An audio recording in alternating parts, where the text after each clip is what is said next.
We,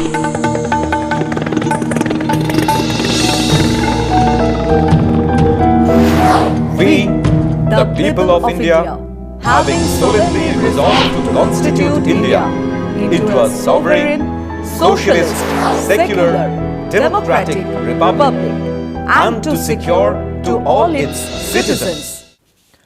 নমস্কার, আমি কৌশিক। শুরু করছি আজকের চতুর্থ স্তম্ভ। শুভেন্দু অধিকারী কত ভোট পাবেন সেটা তো দোষ নামিয়ে জানা যাবে, কিন্তু যেটা ইতিমধ্যেই জানা যাচ্ছে, তিনি পশ্চিমবঙ্গের রাজনীতিতে যে ভাষা আমদানি করলেন সেই ঘা শুকোতে সময় লাগবে। তিনি যেহেতু মমতার ক্যাবিনেটে অত্যন্ত সম্ভাবনাময় একজন রাজনীতিক ছিলেন, তার কথা এই রাজ্যের মানুষ তুলনায় অন্য রাজনীতিকদের থেকে বেশি মন দিয়ে শোনেন।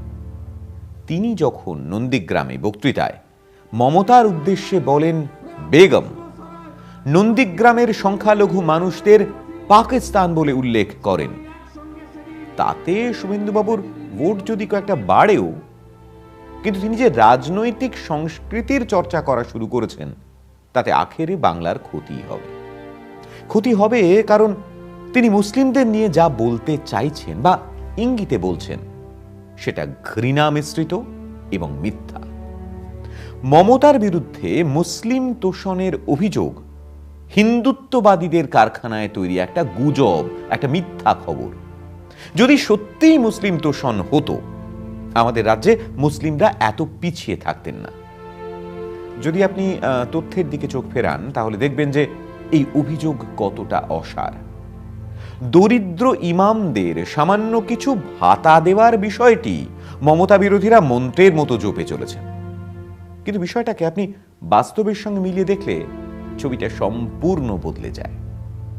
ধরা যাক, পশ্চিমবঙ্গে সংখ্যালঘু মুসলিমের সংখ্যা 27%। শতাংশের হিসাবে সরকারি চাকরিতে এর অর্ধেকেরও অর্ধেক মুসলিম কর্মচারী নেই।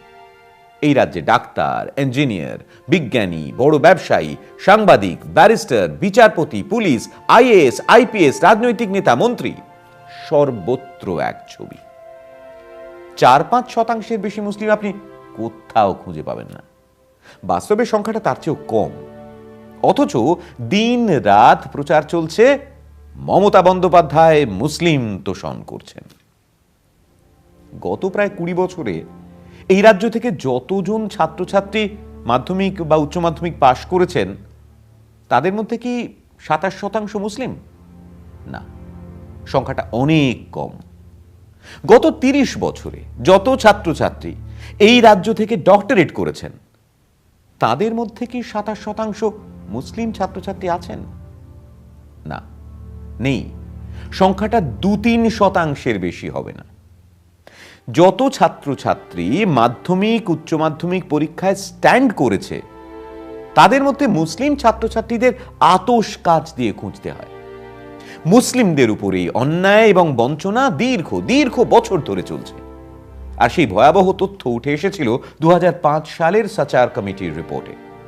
দেখা গিয়েছিল যে এই রাজ্যে সরকারি কর্মচারীদের মধ্যে মুসলিমদের সংখ্যা সারা দেশের বিচারে একেবারে নিচের সারিতে। রাজ্যে 27% মুসলিম। সিপিএম এর 34 বছরে এই রাজ্যে কোনো মুসলিম chief secretary, home secretary, DG, police commissioner অথবা কলকাতার মেয়র হয়েছেন? না, হননি। মমতা এই ছবিটাই কিছুটা মানবিক করার চেষ্টা করেছেন মাত্র, যেটা প্রয়োজনের তুলনায় অতি নগণ্য। তাতেই সবাই রেড়ে করে উঠেছে। তাহলে তোষণটা হচ্ছে কোথায়?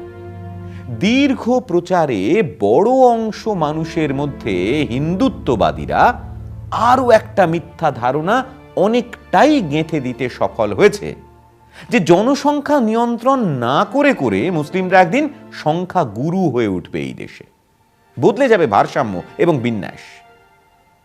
এই প্রসঙ্গে এসে পড়ে ভারতের প্রাক্তন নির্বাচন কমিশনার এস.ওয়াই. কুরেশির লেখা সদ্য প্রকাশিত বই দ্য পপুলেশন মিথ। ভারতের প্রাক্তন নির্বাচন কমিশনার এস.ওয়াই. কুরেশি কি বলছেন? 2019 সালের স্বাধীনতা দিবসের দিন 15ই আগস্ট প্রধানমন্ত্রী নরেন্দ্র মোদী তার ভাষণে বললেন, ভারত জনসংখ্যা বিস্ফোরণের সামনে দাঁড়িয়ে। জনসংখ্যা নিয়ন্ত্রণ করার জন্য সরকারের কিছু বিধিনিষেধ চালু করার সময় এসেছে। যদিও তিনি কোনো ধর্মের উল্লেখ করেননি, তবুও সকলেই বুঝলেন যে তিনি ঠিক কি বলতে চাইছেন।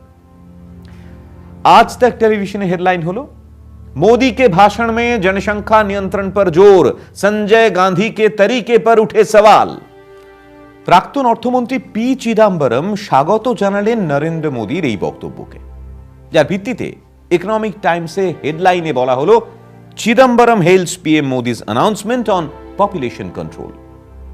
কিছু হিন্দুত্ববাদী নেতা উল্লসিত হয়ে স্বাগত জানালেন, ধরে নিলেন যে এইবার মুসলিম পরিবারে সন্তানের সংখ্যা কমাতে সরকার নিশ্চয়ই কিছু একটা আইন করবে। এই যে আজ তাকের হেডলাইনে সঞ্জয় গান্ধীর প্রসঙ্গ এলো, এর একটা গোপন অতীত আছে। জরুরি অবস্থার সময় সঞ্জয় গান্ধীর নসবন্দি কর্মসূচিতে গায়ের জোরে পুরুষদের নির্বীজকরণ করা হতো। এই কাজ করতে গিয়ে বেশ কয়েকজনের মৃত্যুও হয়। মুসলিমদের উপর এই জবরদস্তিটা বেশি করে খাটানো হয়েছিল। যদিও জরুরি অবস্থার সময় আরএসএস নিষিদ্ধ হয়, বহু আরএসএস নেতা গ্রেপ্তার হন, কিন্তু টিভি রাজেশ্বর ইন্দিরা গান্ধীর সময় আইবির সিনিয়র মোস্ট জয়েন্ট ডিরেক্টর তার ক্রুশিয়াল ইয়ার্স নামের আত্মজীবনীতে লিখেছেন, আরএসএস নেতারা ওই সময় ইন্দিরার কাছে এসে তার জন্ম নিয়ন্ত্রণ কর্মসূচিকে সমর্থন জানিয়েছিলেন। সম্ভবত মুসলিমদের উপরে প্রয়োগ বেশি হয়েছিল বলেই আরএসএস এর এই সমর্থন। এইসব বিষয়ে কথা হবে আরো, তবে আপাতত একটা বিরতিতে যাব। ফিরে আসছি আবার চতুর্থ স্তম্ভে, সঙ্গে থাকুন। এসওয়াই কুরেশির মতে 2031-এর জনগণনায় এই ফারাক আরো কমে যাবে। ফলে মুসলিম জনসংখ্যা বাড়তে বাড়তে একদিন হিন্দু জনসংখ্যাকে ছাড়িয়ে যাবে, এই প্রচারটা অর্থহীন। নোবেলজয়ী অর্থনীতিবিদ অভিজিৎ বিনায়ক বন্দ্যোপাধ্যায়ের উক্তি ধার করে বলাই যায়, ভারতীয় সংখ্যালঘুরা আমেরিকার সংখ্যালঘু জনগোষ্ঠীর মতোই কোনোদিনই জনসংখ্যার বিচারে নিয়ন্ত্রকের ভূমিকায় আসবে না। ফিরে এলাম বিরতির পর। মুসলিম জনসংখ্যা উদ্বেগজনকভাবে বেড়ে চলেছে, এই প্রচারের পিছনে সেন্সাস রিপোর্টের কিন্তু কোনো সমর্থন নেই, বরং উল্টোটাই বলা যায়। হিন্দু জনসংখ্যার মতোই মুসলিম জনসংখ্যার বৃদ্ধির হারও দ্রুত গতিতে কমছে। 2001 থেকে 2011 এই দুই জনগণনার বিচারে 10 বছরে হিন্দু জনসংখ্যা বৃদ্ধির হার 19.9 থেকে কমে হয়েছে 16.8%, অর্থাৎ 3% কমেছে। অন্যদিকে মুসলিম জনসংখ্যার বৃদ্ধির হার ওই 10 বছরে 29.5 থেকে কমে হয়েছে 24.6, অর্থাৎ কমেছে 5%। ভারতের সব ধর্মের মানুষের বিচারেই মুসলিম জনসংখ্যা বৃদ্ধির হার এখন সব থেকে দ্রুত কমছে। এসওয়াই কুরেশি লিখছেন, মুসলিম এবং হিন্দু জনসংখ্যার কমতে থাকার যে ঝোঁক দেখা যাচ্ছে, তাতে বিশেষজ্ঞরা বলছেন হিন্দু জনসংখ্যার বৃদ্ধির হার 2021-এর পরবর্তী জনগণনায় 16.8% থেকে কমে হবে 15.7%। অন্যদিকে মুসলিম জনসংখ্যার হারও 24.6 থেকে আরো কমে হবে 18.2%। অর্থাৎ হিন্দু এবং মুসলিম জনসংখ্যার বৃদ্ধির হারের মধ্যে যে একটা বড় ফারাক ছিল, সেটা দ্রুত কমতে শুরু করেছে। এসওয়াই কুরেশির মতে 2031-এর জনগণনায় এই ফারাক আরো কমে যাবে। ফলে মুসলিম জনসংখ্যা বাড়তে বাড়তে একদিন হিন্দু জনসংখ্যাকে ছাড়িয়ে যাবে, এই প্রচারটা অর্থহীন। নোবেলজয়ী অর্থনীতিবিদ অভিজিৎ বিনায়ক বন্দ্যোপাধ্যায়ের উক্তি ধার করে বলাই যায়, ভারতীয় সংখ্যালঘুরা আমেরিকার সংখ্যালঘু জনগোষ্ঠীর মতোই কোনোদিনই জনসংখ্যার বিচারে নিয়ন্ত্রকের ভূমিকায় আসবে না। ভারতে মুসলিমরা সংখ্যাগুরু হয়ে একদিন এই দেশের দখল নেবে, এমন বক্তব্যকে ভিত্তিহীন বলে মন্তব্য করেছেন অভিজিৎ বিনায়ক বন্দ্যোপাধ্যায়। কেন এত দ্রুত ভারতের মুসলিম জনসংখ্যা কমছে?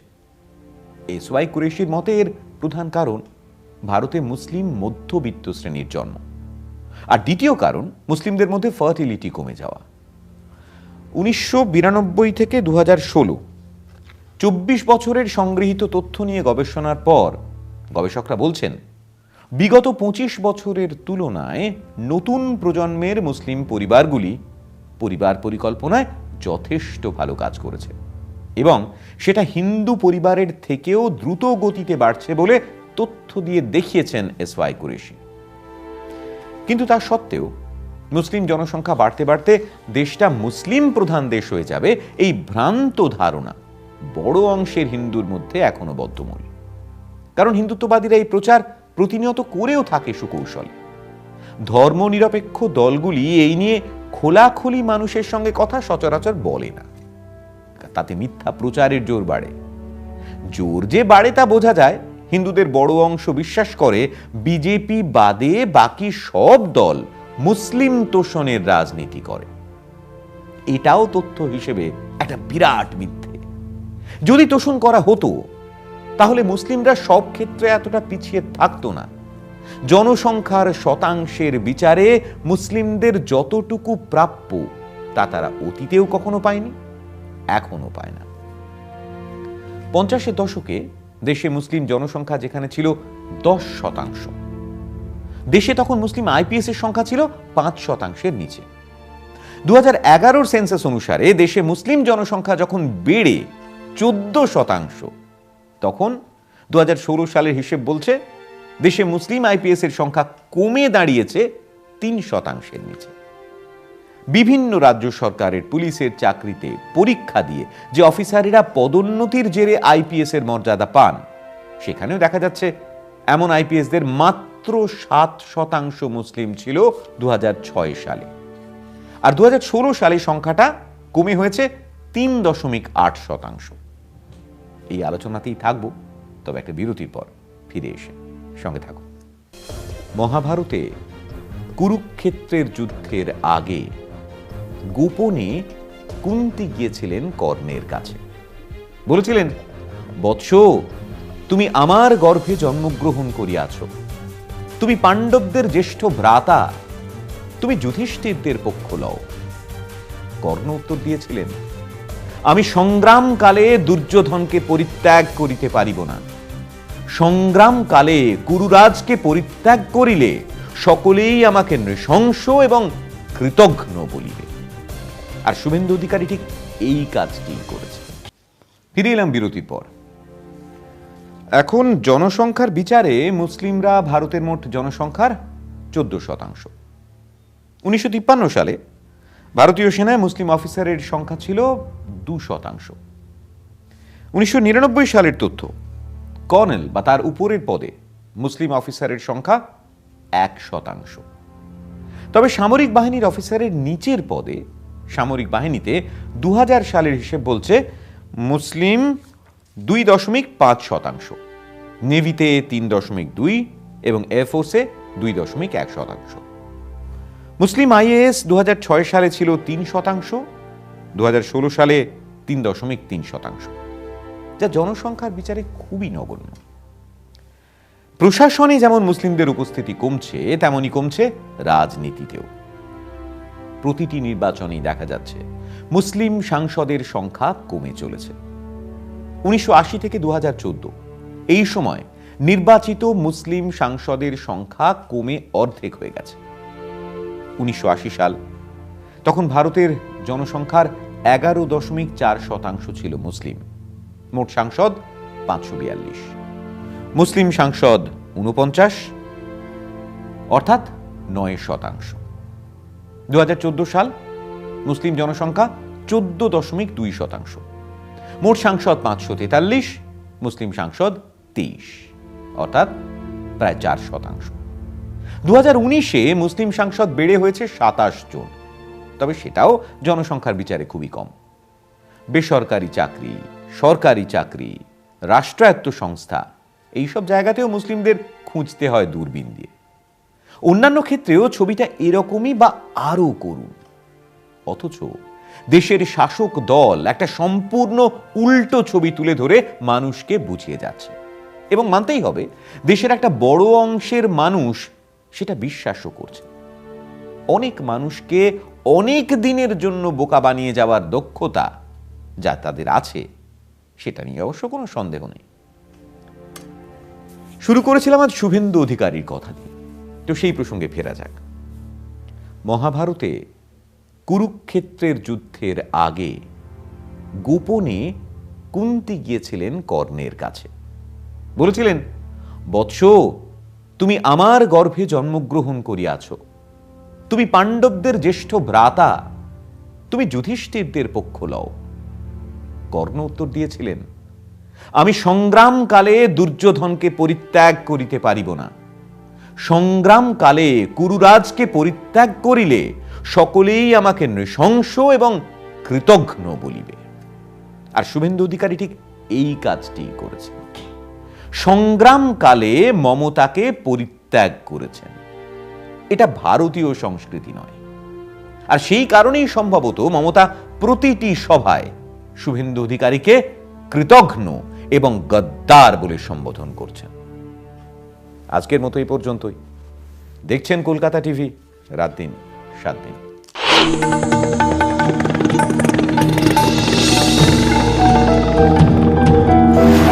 We, the people of India, having solemnly resolved to constitute India into a sovereign, socialist, secular, democratic republic, and to secure to all its citizens